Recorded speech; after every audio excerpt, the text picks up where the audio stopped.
Good evening, everybody, and welcome again to another edition of our Sinonasal Cancer Collaborative. We went through a couple of technical issues that we got sorted out, so thank you so much for the NASBS and our group for helping work through those things. And I'm going to go ahead and pull up our slides, and we will get started here momentarily.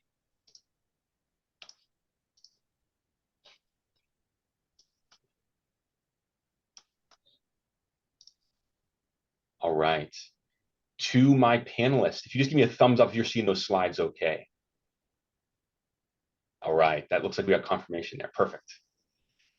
All right, good evening, everyone, and welcome again to this edition of the Sinonasal Cancer Collaborative.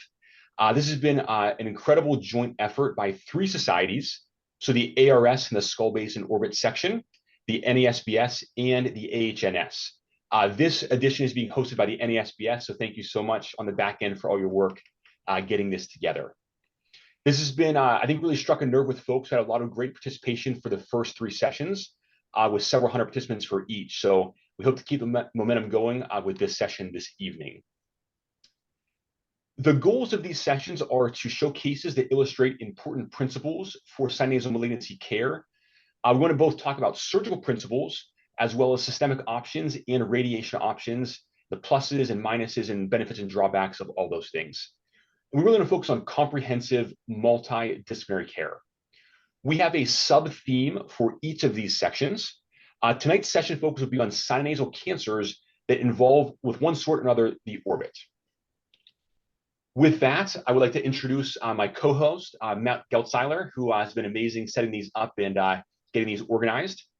And our panelists this evening, I'll introduce one by one. Sang Hong is an oculoplastic surgeon from the Medical College of Wisconsin, and we look forward to your expertise tonight, especially giving these orbital tumors and tough challenges with surgical management. Ben Blyer is an otolaryngologist at Mass Eye and Ear at Harvard. Mindy Rabinowitz is an otolaryngologist at Jefferson. Shannon McDonald will be joining us. She is a radiation oncologist at Mass General. And finally, Sean Raza is a skull-based neurosurgeon from MD Anderson. So to all the panelists, I thank you again for your time this evening, and we look forward to hearing from your expertise. With that, we'll move on to the first case. And Dr. Geltzeiler, this one is yours. Yeah, thank you so much, Dr. Chobe. Really appreciate all the panel, or your efforts putting these together, and also all the panelists being here today. Thanks everyone for joining us tonight. And let's just get moving. The first one is a 38-year-old female who presented with bilateral nasal obstruction and right-sided epiphora, symptoms for about 2.5 years, with no diplopia or reduced visual acuity. On her physical exam, she had hypertelorism and bilateral proptosis with expanded nasal bones, and a nasal mass was clearly visible on anterior rhinoscopy without any cranial neuropathies, and she had normal vision and no neck masses. We can go to the next slide. I don't think anyone will have trouble seeing this one. So as we roll through, there's a very large mass filling the sinonasal cavity, but it presses out pretty significantly into both orbits, extensively on the left and also on the right. And there's also some erosion of the floor of the anterior fossa. Yeah. Similarly, on the axial here, there's a little bit of erosion of the maxilla. In addition, there's some, you can see here, just again, the erosion into the orbits. And here's a T1 post-con and a FAT-SAT and a T2.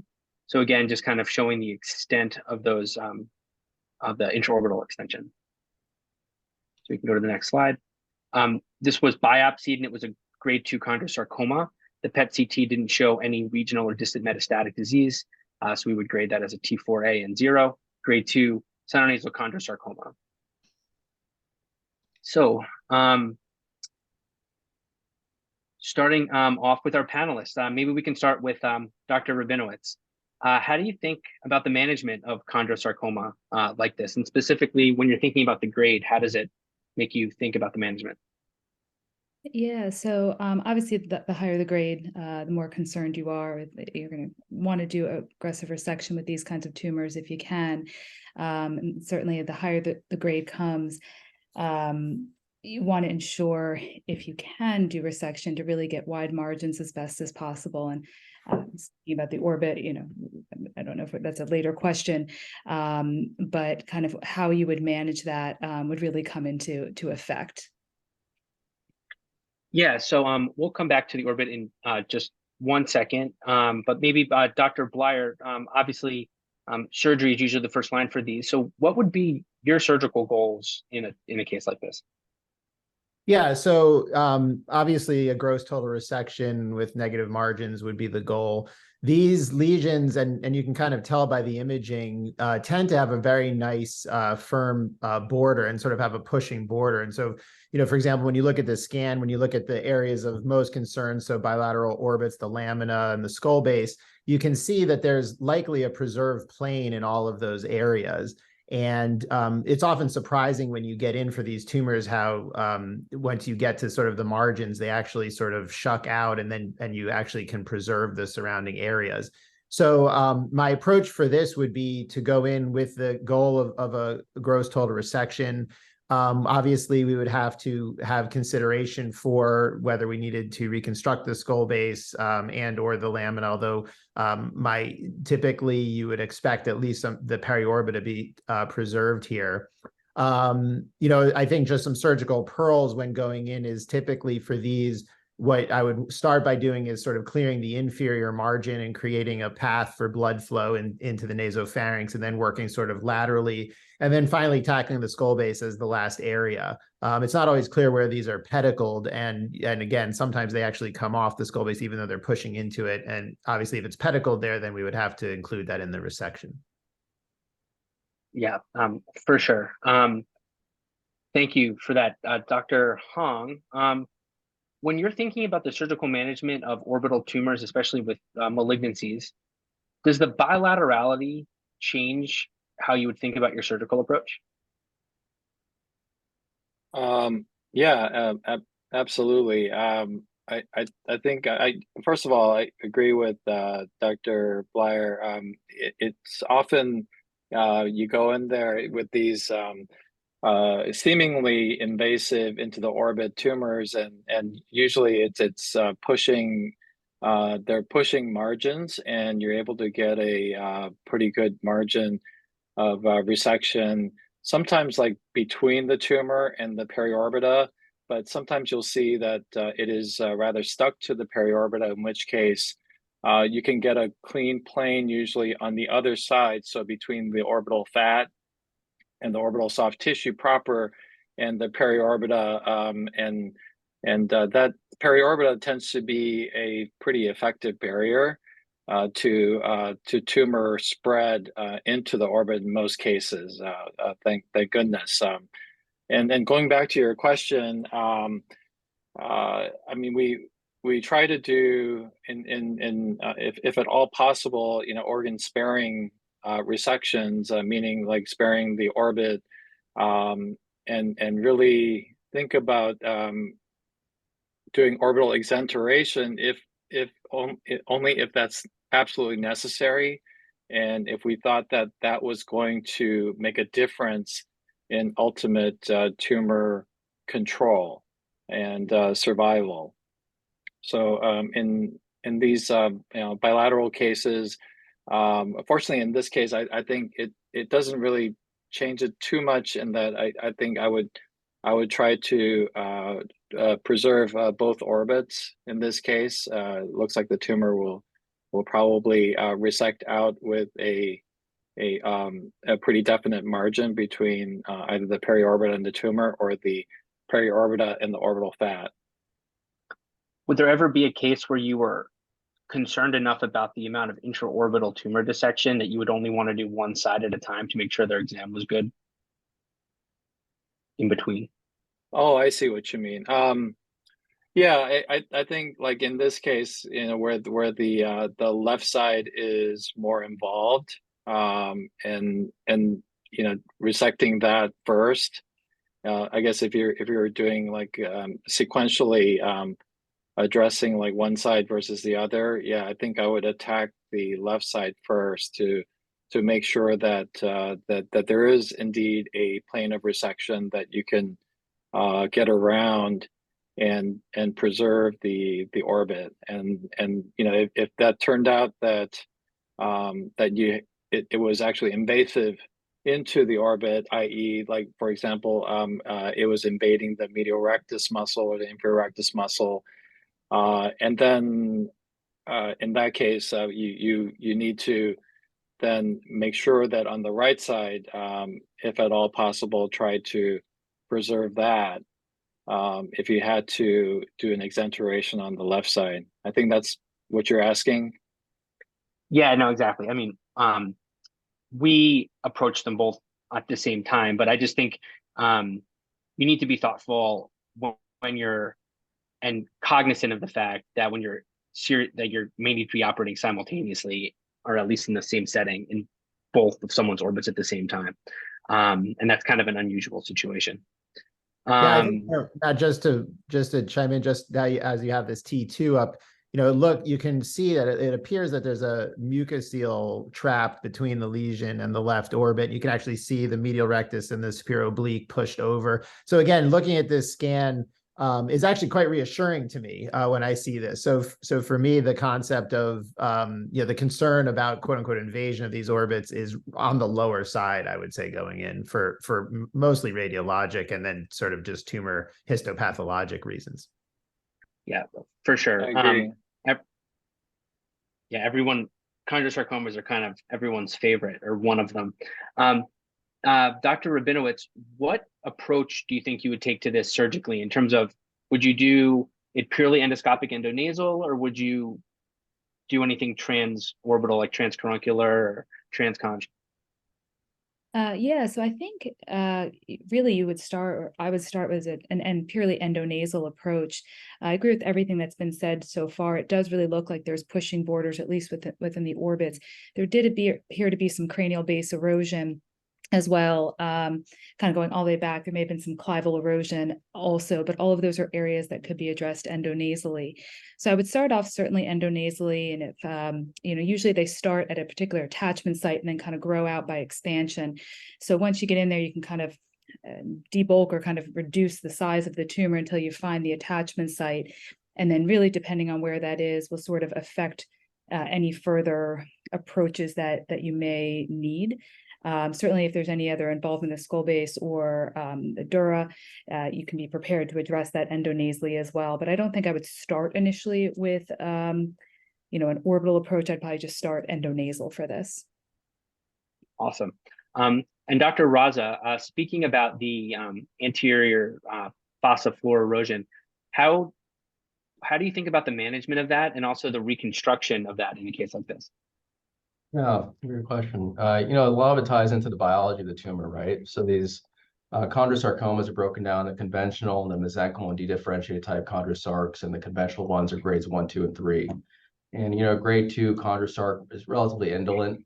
And I think, as was brought up many times before, there's often a very nice capsule to it.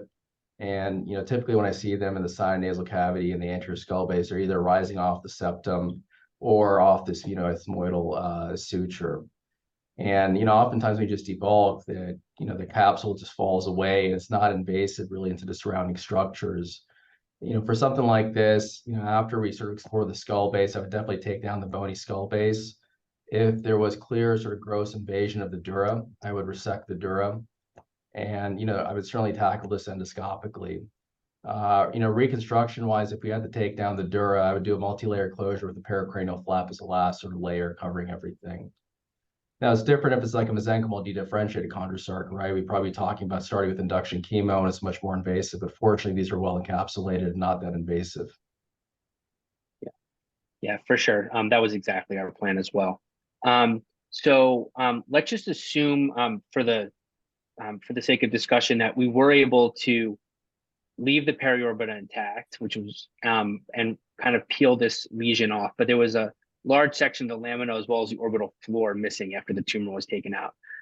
Dr. Hong, would you reconstruct that in any way, purely endoscopic resection without having to go transorbital, or would you leave it be? I think it depends on the size of the defect and whether you thought that would cause significant enophthalmos.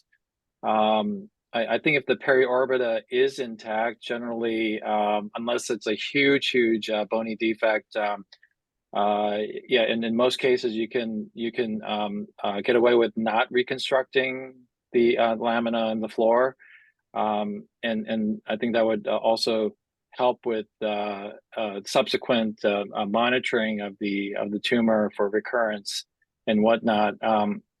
But if I think that if the periorbita had to be sacrificed and there's orbital fat kind of billowing into the sinus cavity, and that's going to create significant enophthalmos, and then I would go ahead and reconstruct it, using like a titanium plate. Well, the fact that adjuvant therapy is a possibility afterwards, does that change your reconstructive material that you would prefer? Anybody can answer. Anyone can, yeah. Go ahead. Yeah. I think I use titanium as my first choice, as I think it would be the least in terms of like getting infected and having complications, implant complications that would need to have the implant removed at a later date. Cool. Note that. Yeah, totally. I just jump in and say I would be very reticent to put titanium in. I've removed way too many infected exposed plates in a post XRT setting. I think for me, the sort of the criteria for reconstruction, I totally agree with Dr. Hong. Periorbita, if it's intact, I don't think it needs reconstruction. From a bony perspective, if the inframedial strut is intact, again, that really does a nice job of keeping the globe in place. And even if the posterior strut has to go, as long as the anterior third of the strut is intact, then there's good evidence in the literature that supports the globe, particularly in the Graves, orbital decompression literature. So I think I would try not to reconstruct if at all possible because of those issues. And if reconstruction needed to be done, it's also something you can stage. Cool. Thank you so much, Dr. Blair. And then moving on to Dr. McDonald, welcome. This was a grade 2 chondrosarc. Would you consider any adjuvant therapy in this case, assuming that we were able to kind of peel things off the periorbita and peel things off the dura, but we didn't actually have to we didn't resect the periorbita on either side. We didn't resect the dura, so it was kind of gross total resection with, in a case like this, it's kind of hard to ever know that you truly cleared all of the margin surgically. Do you primarily radiate a grade 2 chondrosarc up front or not? And what modality? So typically only would radiate if there was gross residual disease. Otherwise, I'd recommend monitoring. This is a young patient and I think likely to do well without radiation. If radiation is required, the dose is high. We typically give 70 gray and again, target the gross residual disease that we see on a scan. So I would not recommend radiation for this patient. I would recommend, if there was residual, proton radiation to be able to achieve a high dose with a sparing of healthy tissues and avoidance of tissues and risks for, again, a young patient who has many years to live after radiation, we hope. Yeah, for sure. Thank you so much. So I think we can go ahead and just finish up this case and move on to the next one. So I think we did exactly what the panel suggested. We did a bilateral purely endoscopic resection. We did not need to reconstruct the orbits. We deferred any adjuvant therapy. She's 4 or 5 years out. Is doing great. So yeah, that's the first case. We should move on to the second one, Dr. Joby. Thank you. Matt, great case. Thanks for presenting that. It seems that young people may be the theme of the day, unbeknownst to us. So the second case is a 29-year-old gentleman who saw me a few years back.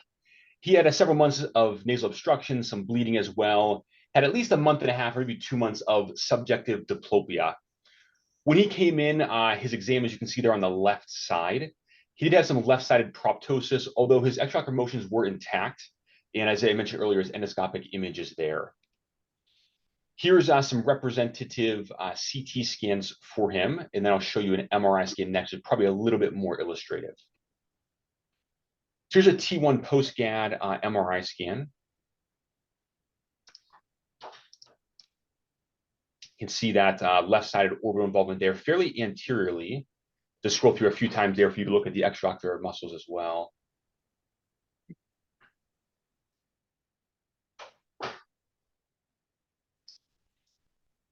He underwent PET CT scan imaging. His biopsy showed a moderately differentiated squamous cell carcinoma. So a bit different than a chondrosarc, so perhaps a bit more aggressive tumor type. He had no regional or distant disease on his workup. There's his image of his PET CT scan. So the first question I have is, in a case like this, when we talk about imaging, it's occasionally difficult to tell, as we alluded to in the last case, is a tumor just pushing the periorbita or involving the intraconal contents? So perhaps we could look to Dr. Rabinowitz again. If you could sort of comment on, when you look at imaging, CT, MRI, PET scan, et cetera, how do you like to evaluate the orbit as far as invasiveness of tumor, at least as well as you can predict on preoperative imaging? Yeah, sure. So absolutely. So there's, no definitive way to know certainly or for sure on imaging. However, there are some characteristics that may lead you to think in one direction or the other. So at least initially when I'm looking at it, I'm looking mostly for, at least initially, for the borders. What does that border that's pushing into the orbit look like? Is it smooth? Is it well circumscribed, rounded? To me, that suggests a little bit more of kind of pushing or compression kind of process, so less likely to be invasive. If you lose that nice smooth border, especially if you lose kind of fat planes there, harder to distinguish the muscles from the fat nearby, those are all going to be signs that are going to be a little bit more suggestive of possibly invasion. However, even in those cases where it does look more pushing and it does look like it may not be involving the intraconal contents or potentially going through the periorbita, it does ultimately depend on the tumor histopathology. Some of those more aggressive tumors, like a squame, may still have some infiltration that you can see once you get in there that may not have actually been picked up on imaging. Great. And Dr. Hong, if I could ask you to maybe comment on imaging and how you look at it, as well as perhaps if you were seeing this patient in your office, what kind of exam do you do, if you can, to delineate, is tumor actually involving musculature or intraconal contents, or is it merely pushing?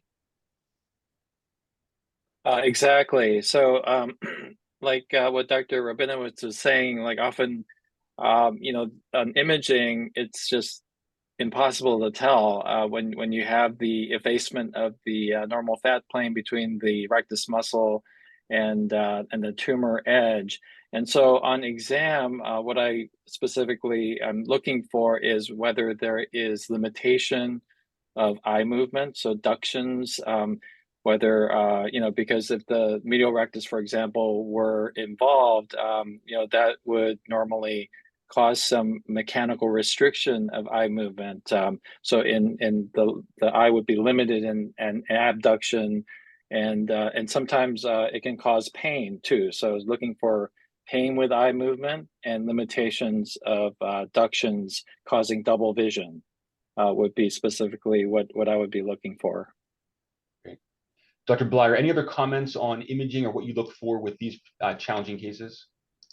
Yeah, a couple of things. The first is, I think it's interesting on the left, the hyperostosis and the ethmoid. So that kind of makes me think, is this a squame that arose over within a pre-existing papilloma, inverted papilloma? And in that context, it's not just, the plane of the tumor, but also the location within the orbit where the tumor is extending. So if this was basically pushing the laminas, just strictly lateral, and you're looking at the border, that's one thing.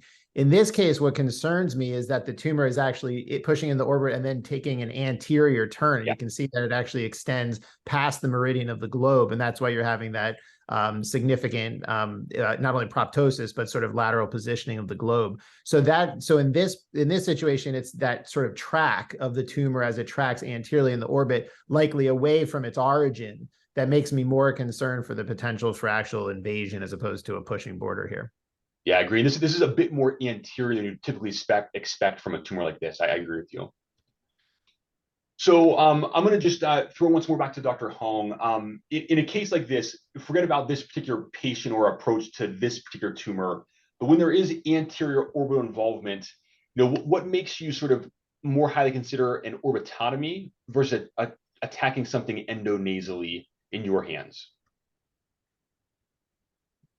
I think with a anterior, very anterior involvement, so i.e. At the level of like the nasolacrimal sac and duct and anterior to that, that's going to be tough to get at endonasally, and I would approach that with a anterior approach, and this would involve doing like a modified Lynch type of incision rather than like a transcaruncular, which would be going more posteriorly.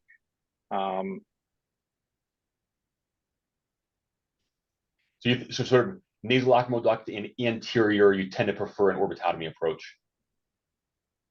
Correct. Okay, very good. Dr. Raza, if you could comment, this is a young gentleman. He's 29 years old. He's actually a rancher from Montana. Does age affect how you think about definitive management for a patient, whether this gentleman was 29 or whether he was, 70, for instance? Quite honestly, I don't think age would affect it. I mean, that if we're putting a patient through surgery for definitive treatment, I think it'd be the same overall treatment strategy, whether they're 29 or 70. Yeah. Any other comments from the group on that? I mean, just to jump in for a quick, just a squame in a 29-year-old, if there was no papilloma previously, that's bad, at least in other sites of the head and neck. There's not as much data in that in sinonasal specifically, but people in their 20s who get head and neck squamous cell carcinoma, just generally speaking, tend to have a worse prognosis. Yeah. I think we're going to get into the management of this, but it's very different if it came out of a papilloma. So both of those things would kind of affect how I would choose to definitively manage it in terms of induction upfront versus surgery. Yeah.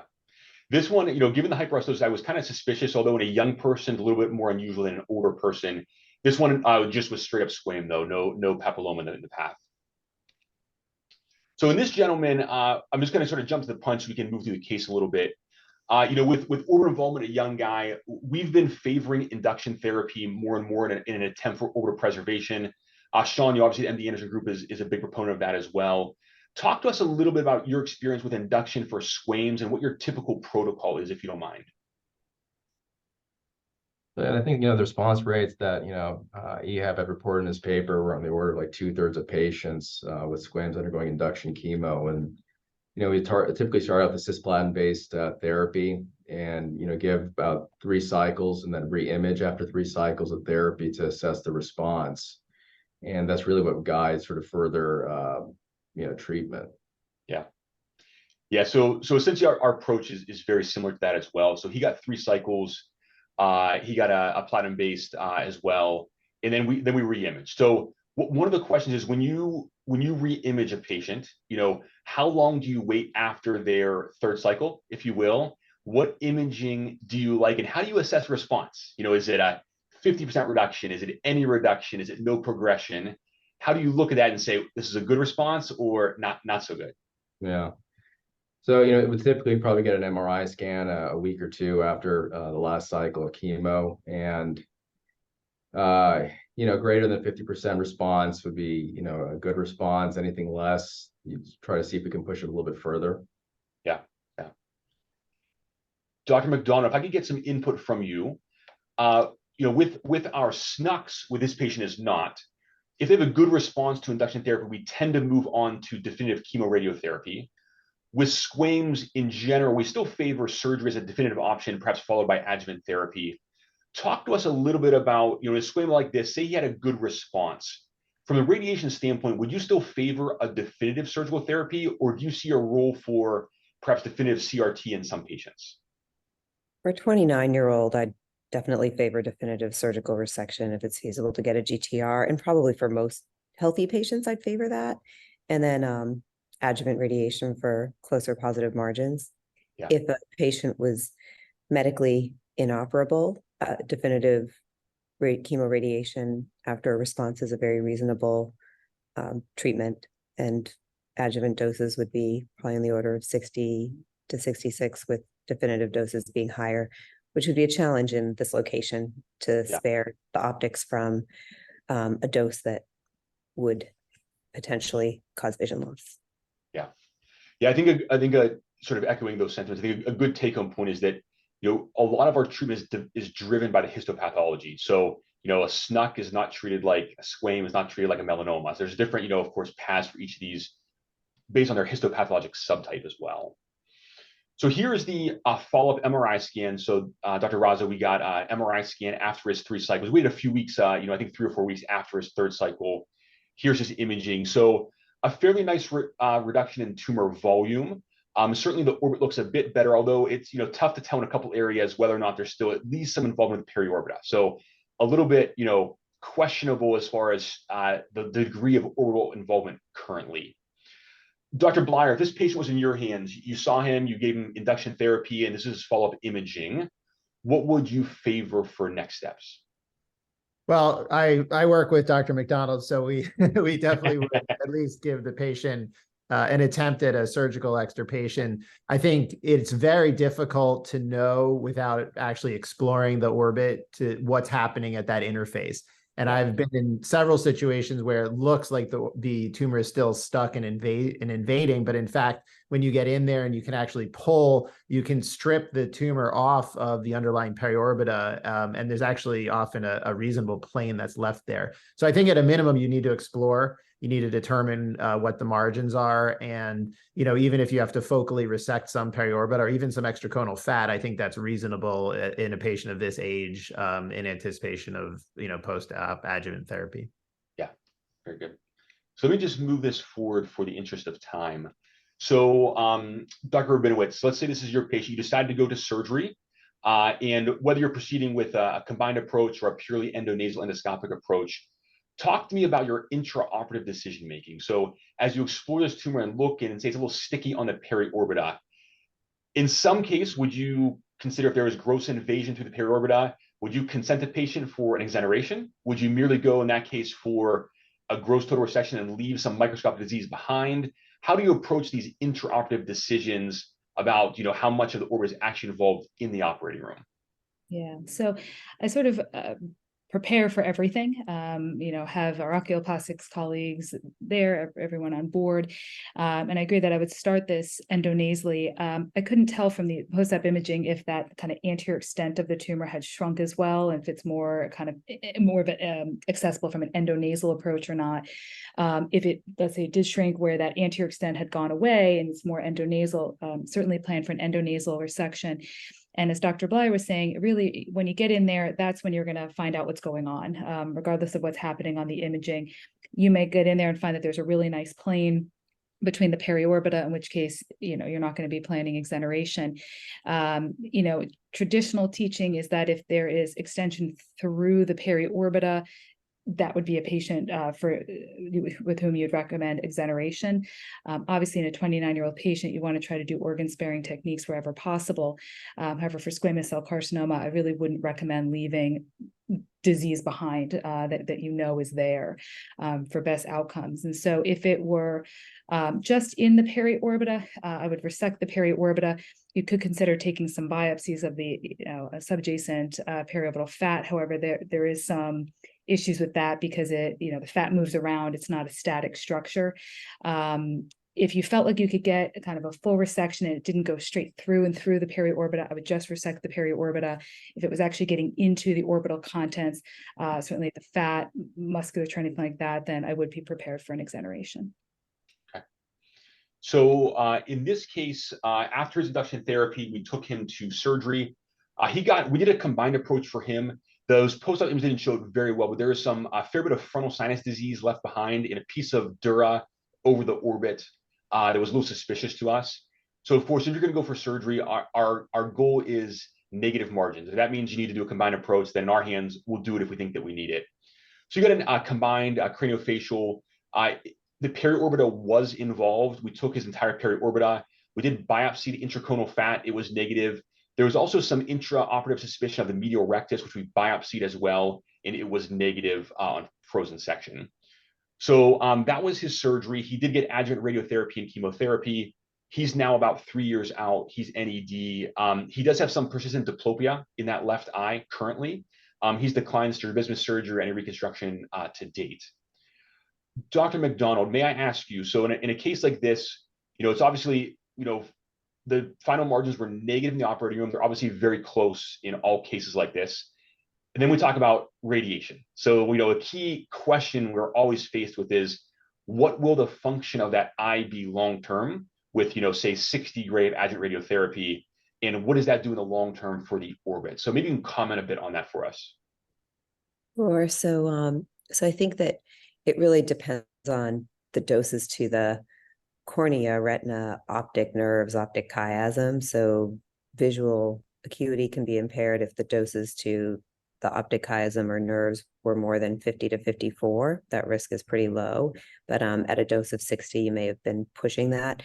And then the retina is sensitive to a little more sensitive to radiation. So doses on the order of 45, which I would imagine they could have received even with proton therapy, could lead to damage to the retina in the medial portion. So not, complete vision loss, but field loss. And then if the cornea, we try to keep to 30 gray if we can. It's a little bit, there's a little less data on that, but corneal abrasion is possible as well. And then with adjuvant proton radiation, hopefully lacrimal glands were spared and dry eye would not be an issue. Last question, Dr. Raza, just comment, we discussed in an operating room today about a different patient and, dealing with, potentially a radiated orbit that has no longer function, it's painful, et cetera.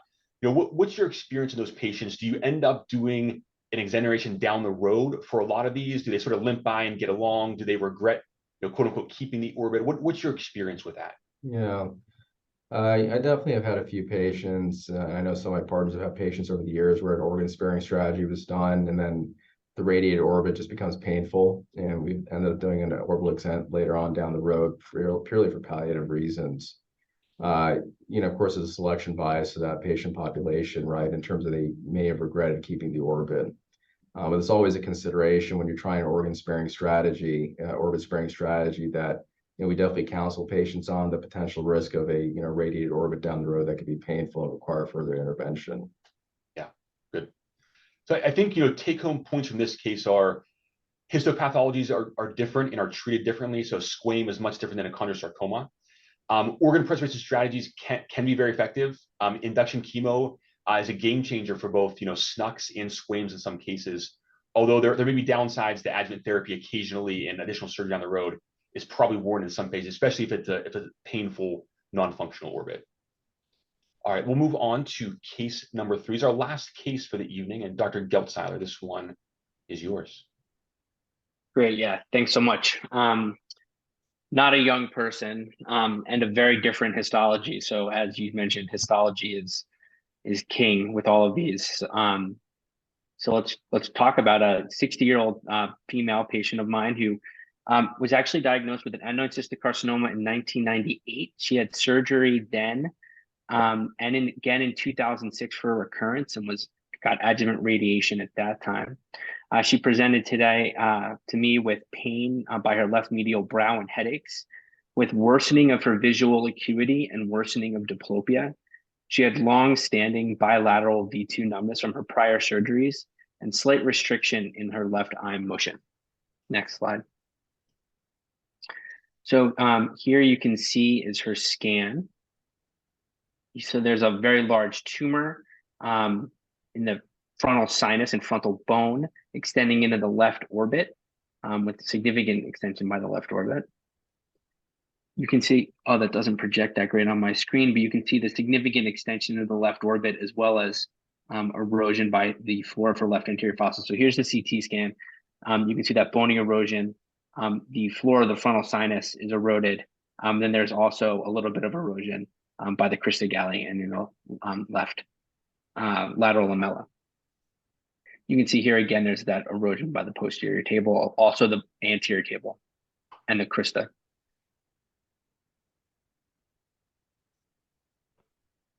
Okay.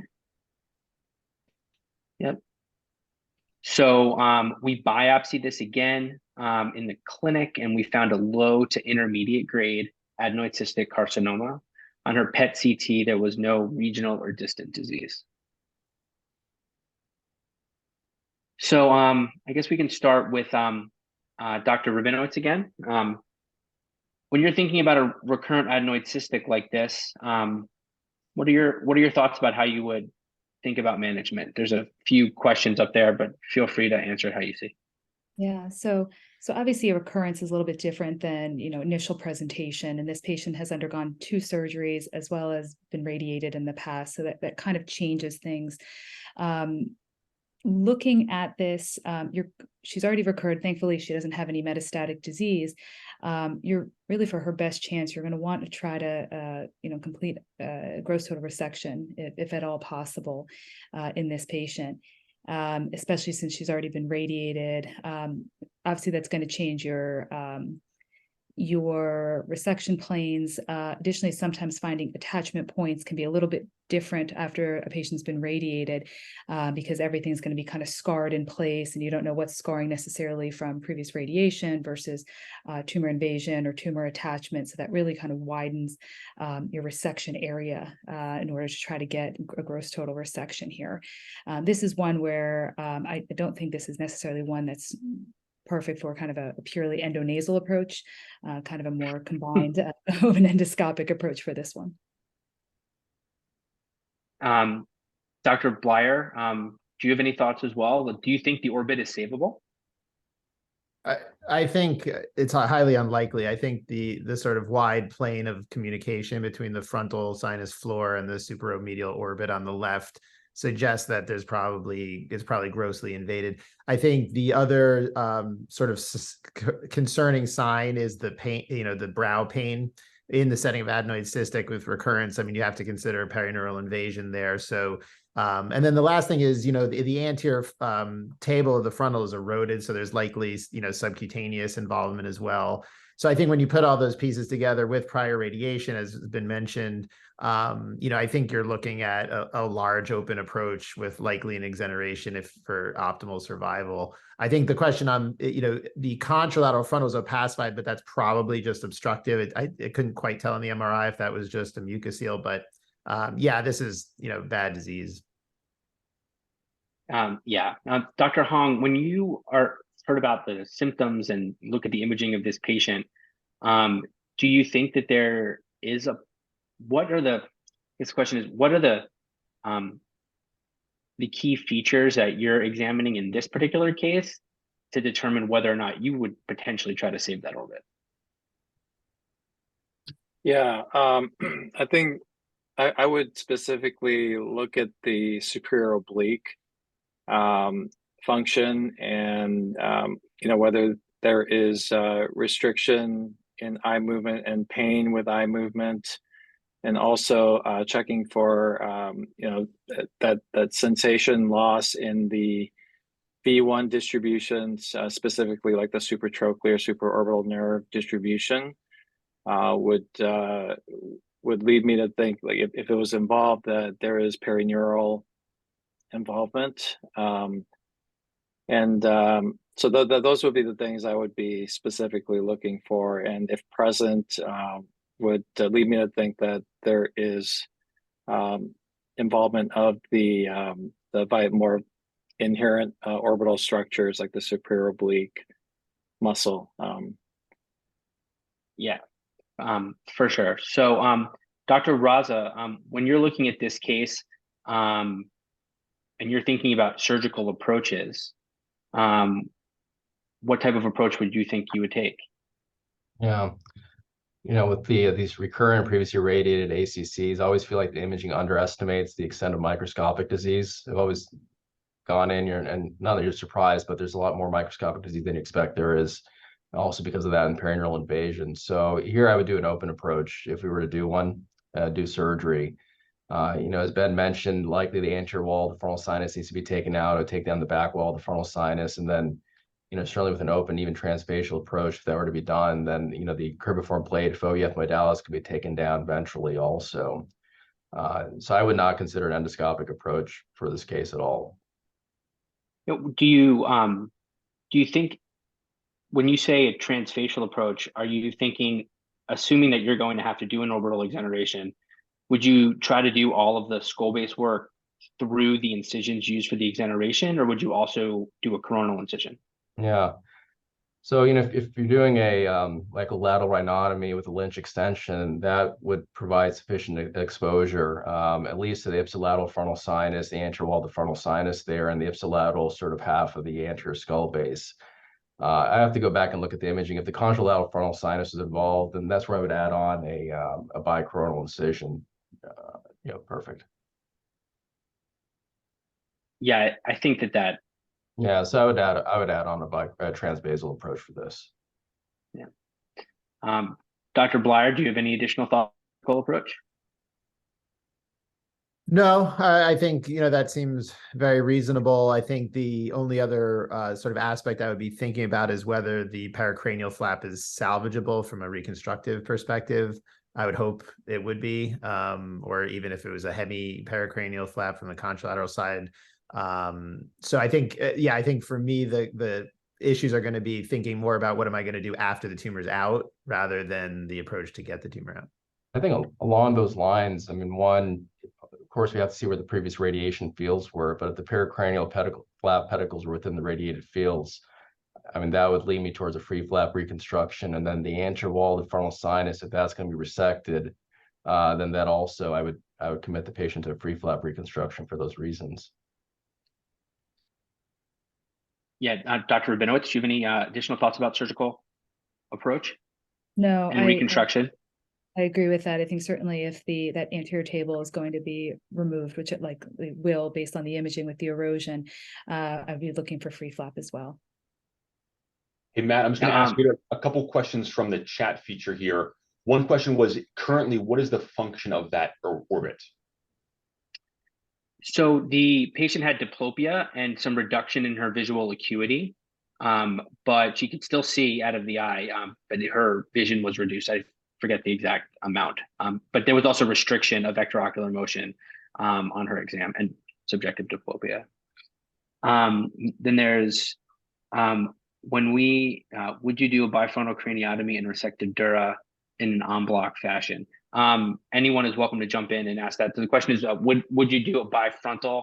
I think Dr. Raza kind of addressed this, but you can maybe repeat. Yeah, I would, because of the bilateral frontal sinus invasion, I would do a transbasal or bifrontal craniotomy. In terms of the dural resection, if there's dural involvement, then the dura goes also. Yeah, and I think planning for the free tissue, specifically because we're planning an orbital exoneration, that was my plan, was a planned upfront orbital exoneration with an anterior craniofacial. Because of the orbital loss, we need so much volume that planning for free tissue transfer was our plan in this particular case. Okay, I guess we can continue on a little bit. We have a few minutes. Dr. McDonald. So would you mind just commenting and letting us know your thoughts about reirradiation in this case? The initial treatment was in 2006. About primary reirradiation versus adjuvant reirradiation, and then comment on modality.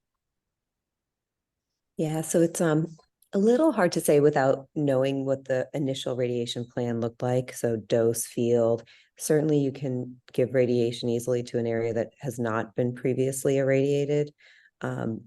Strongly favor a maximal surgical resection, and you typically treat the tumor bed for ACC to a pretty high dose, so it might be difficult to reirradiate safely. You'd also want to look at the initial plan to see, did they track the appropriate cranial nerves back to the skull base if there was PNI, and even if there was not. So it really depends on that initial plan. And then proton therapy is a preferred modality for any case where you use a high dose with critical structures nearby. So I usually use protons when I'm treating ACCs, and I probably favor that for maximal sparing of CNS tissue and certainly tissues that had been irradiated before if you're radiating outside of that area. Do you ever use neutrons with a proton boost to the edges? So neutrons aren't widely available, so I do not. We sometimes use a mix of photons and protons for certain cases, but more often that's when there's some type of metallic implant or hardware. Overall, probably favor protons for this location. If you have a location where there's an air cavity and potential for that air cavity to be filled or empty or changing, then photons may be preferred, but in general, probably proton therapy.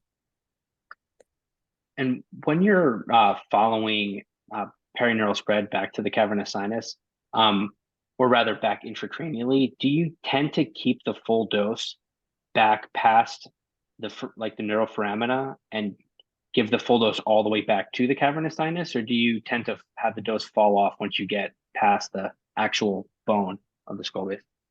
So usually, if there's PNI and there's no obvious nerve like involvement on a good MRI, you probably would treat it to a lower dose. So fall off would be the answer to that. If you had gross involvement of the nerve, then you would try to give it a higher dose. It's less common. Cool. There's a couple other questions in the chat.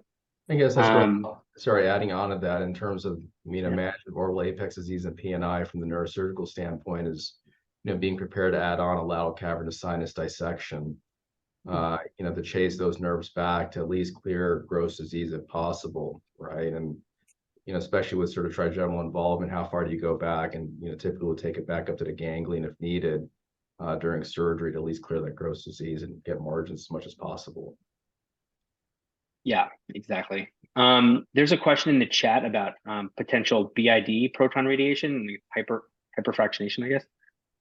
Yeah, so that's one way we've tried to minimize morbidity by giving a lower dose per fraction, separated usually by at least 6 hours in a day. That may help, but I think it may still be hard to re-irradiate if, say, the primary area you're re-irradiating got a dose between 60 and 70 gray. It would be hard to give a meaningful dose. But BID treatments are a way that you try to minimize toxicity while getting more dose in to control the tumor. Great. Thank you so much. If you're considering rearranging it as well, probably another good argument for free flop reconstruction in a case like this. Yeah, absolutely. It's very unusual for us at our institution to do orbital exonerations without a free flop reconstruction in the setting of a sinonasal malignancy. A primary exoneration is different, but those are usually done by the oculoplastic surgeons. But if it's in the setting of a sinonasal malignancy or even a cutaneous malignancy, often we prefer to have the volume of a free tissue transfer.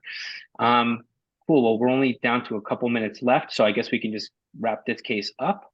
So she did undergo a left orbital exoneration, and we did a left transorbital craniofacial resection. We didn't do bicoronal. We were able to access everything, but we were prepared to do that in the case, but felt that we were able to achieve all of our surgical goals just working through the orbit cavity and with our facial incisions and a limited lateral rhinotomy. She got a ALT free flap, and the tumor came back as intermediate grade adenoid cystic with negative margins, and she did undergo adjuvant neutrons with a proton burst. That's because I live in Portland, Oregon, so my patients go up to University of Washington, and that's their preferred modality. So yeah, that's it for that case. Thank you everybody for your thoughts. All right, so we are running up on 8 o'clock Eastern time. So I want to take a minute and thank all of our panelists again for participating. Thanks all for your expertise, and really, really appreciate you taking the time out of your day to participate. We wanted to again thank our 3 supporting societies. So that's the American Rhinologic Society, North American Skull Base Society, and the American Head and Neck Society. Appreciate it. We do these twice per year. So look forward to the next one in the spring. And we'll be focusing on a recently published document, the International Consensus Statement on Sinonasal Tumors, and we'll highlight that in the next session. So thank you all again for your time. I appreciate it, and have a good night. Thank you. Yeah. Bye. Thank you.